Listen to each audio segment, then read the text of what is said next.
A recent study conducted by the African Forest Landscape Restoration Initiative, a partnership of 31 African governments, revealed that a total of 700 million hectares of land in Africa has been degraded, putting the continent at risk of facing the adverse effects of climate change. Guys come, they cut with impunity. According to an assessment report of 2021 by the National Environment Management Authority (NEMA, the forest cover in Uganda reduced from 4.9 million hectares from 1990 to 1.8 million hectares by 2018, representing 57% degradation.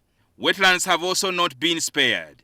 Now, environmental activists from East and Central Africa who are meeting in Kampala are seeking to restore 100 million hectares of degraded land by 2030, a move that will pave way for a greener Africa.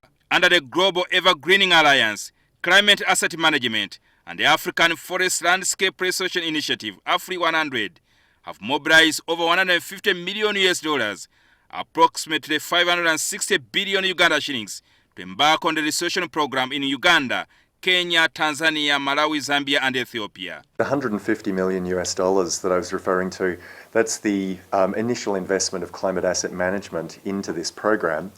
That's really the proof of concept of this large-scale investable model. The project is expected to be implemented directly with communities impacted by climate change, with close cooperation with governments. Next couple of days, we're hoping to build on that model, working with 15 countries across the region. But where the real dynamism is in the collaboration between nation states and other non-state actors, like illustrated by the Restore Africa. Because what's been happening before is that there is a lot of innovation that has been done by organizations, but they do not get the opportunity to synergize between one organization and another.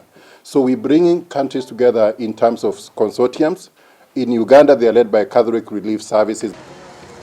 It is envisaged that the project will benefit 1 million smallholder tree farmers through agroforestry practices. And that is a big opportunity that youth are getting to make a lot of business out of it. And then there are quite a number of delivery mechanisms within the markets that are created when you do business in land restoration, where youth can come through. Particularly those in areas that are vulnerable to the impacts of climate change. And that provides an opportunity to generate carbon credits, which can provide a return to the investors that fund the project, as well as additional revenue that flows back to communities. How they would like to engage in carbon credits, how they would like to engage in this project, how they feel about carbon revenue sharing with communities, but maybe we also need to contribute to meet their NDC. So getting clarity from governments in terms of how they perceive carbon. You take this metaphor or to plant one tree, you contribute to combating climate change, carbon storage, fighting land degradation, desertification. The restoration program will enhance food security, increase climate change resilience and mitigation, as well as combating rural poverty. Jingo Francis, NTV.